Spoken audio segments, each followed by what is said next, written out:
A lot of gym owners hate sales. And the reality is none of us want to be cheesy and spammy and salesy. And the last thing we want to do is put pressure on people and make them do something they don't really want to do. Good sales is not about making people not do what they want to do. It's about helping them get clear on what they want and supporting them in taking action.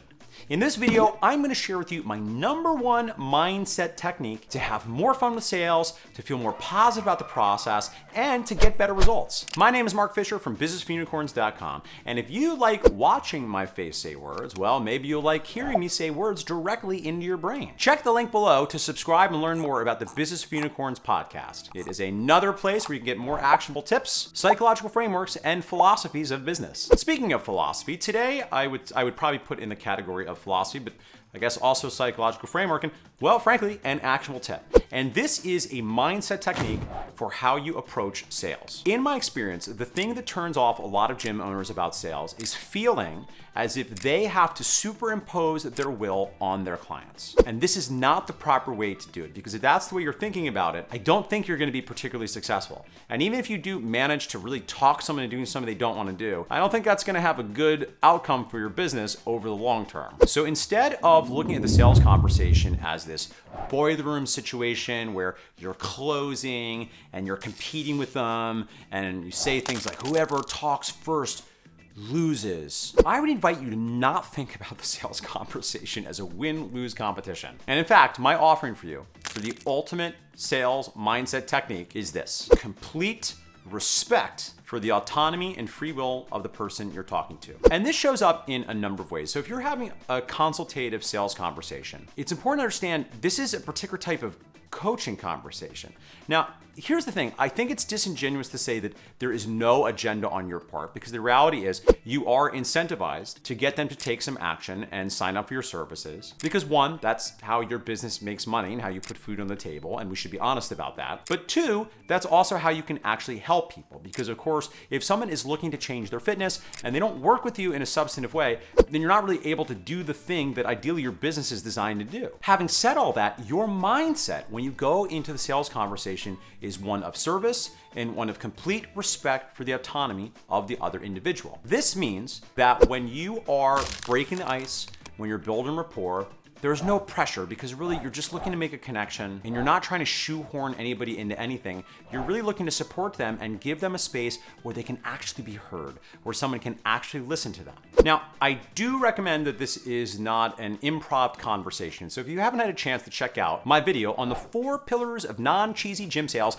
go ahead and click the link in the description below and get my suggestions for a script and a framework that I think will support you in asking these kinds of questions. One of the things that will often happen when you're asking these questions, this is a great example for you to be completely full out, all in on respect for their autonomy, is they will say things that you know are wrong. Now, your client is always perfect, but sometimes they're factually incorrect, and they are going to say things that might challenge you as a fitness professional. They might tell you about some beliefs they have about diet or training. And what I can promise you is the moment you begin to lose respect for their autonomy, the moment you begin to make them wrong, the moment you begin to other them and you put on an expert hat, the rapport is broken.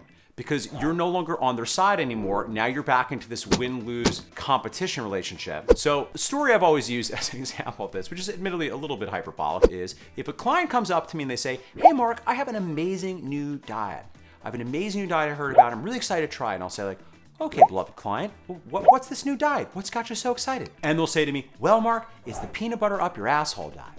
See, I take a bunch of peanut butter and I shove it up my asshole. And I'm pretty sure if I do this, I'm gonna lose fat. Because after all, I heard someone say that on TikTok once." And my response to this, instead of getting annoyed and being like, "That's stupid, putting peanut butter up your butt, that's stupid," I kid you not, in all sincerity is, okay, well, that is an interesting approach to diet. And I must tell you, as a fitness professional, speaking directly, I don't think that's probably going to work. In my experience, first of all, I can't imagine any mechanistic reason why that happened. And I highly doubt there's any peer-reviewed research to suggest that this is a useful approach. While it's not the path I would necessarily recommend, I want to support you and I can tell you're interested. So yeah, let's try putting peanut butter up your asshole and we'll test, retest, and we'll see how things go. Now, again, I'm showing that in a hyperbolic way. Not only is that a very extreme and obviously ludicrous example, but the reality is I think it's possible for us to be candid and be very direct with clients about our expertise, but still appreciate that they are fundamentally in charge of their life. We don't need to sugarcoat things. We can be direct about what we want them to do. But too often I see fit pros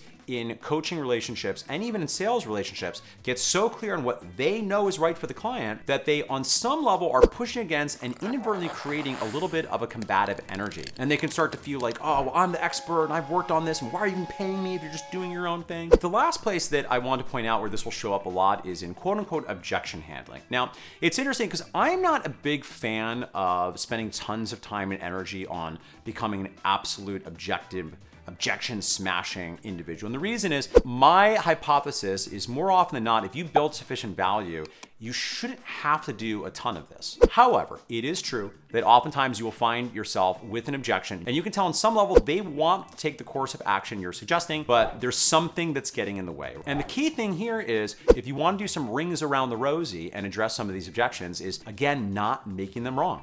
Completely agree.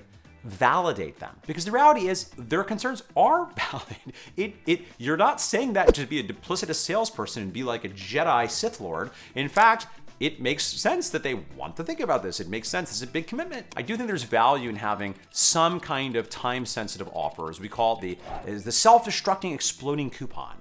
I would note very specifically, we don't require people to sign up right there and then on the spot. We will give them until the end of the day because some people just, they do need to look at the finance things. And we're really gonna, again, incentivize them, take away all risk, let them know, hey, if there's any chance you're gonna do this, let's sign up now and get you this other value add that you'll lose if you don't get signed up today. And we try to create pressure for sure, but the pressure is not really us as the salesperson with our psychology. The pressure is just because we've constructed such an amazing no-brainer deal with such amazing, awesome value. Now, I'm the first to admit that this approach to sales can feel a little bit soft. And I hope by unpacking some of these specific examples for both sales and importantly, your coaching as a fitness professional, you get to see how this actually can function in conversations. And my hope is you'll be a little bit more sensitive to if and when there's a part of you that really does want to make the sale and really does think that you know what's best for them and they're saying this thing, it's so stupid. And my sincerest hope is that if you really adopt this sales mindset, this sales framing, this technique, that the next time someone says they don't want to lift weights because they're afraid they're going to get too bulky overnight, instead of you rolling their eyes and telling them that toning isn't a thing scientifically, you can just validate that that's true for them, that is a true thing, and that's reflective of something that's very important to them. And then you can meet them where they're at with care, with concern, and with service, while both respecting their autonomy to help inspire them to move them in the direction of the path that you know as an expert is going to help them achieve their goals. All right, my friends, I hope you enjoyed today's video. And as always, if you did, I would not be angry with you if you went down and hit that subscribe button and really helped fill the hole inside that I have from childhood. I crave your positive feedback. And of course, if you're interested in hearing more about how we help gym owners just like you achieve more take-home income, create more impact on their clients and community, and do it all while creating more personal freedom and more time to spend with your family and loved ones, you'll want to head over to businessforunicorns.com. And in particular, I recommend check out all the info about the Unicorn Society. You'll like it.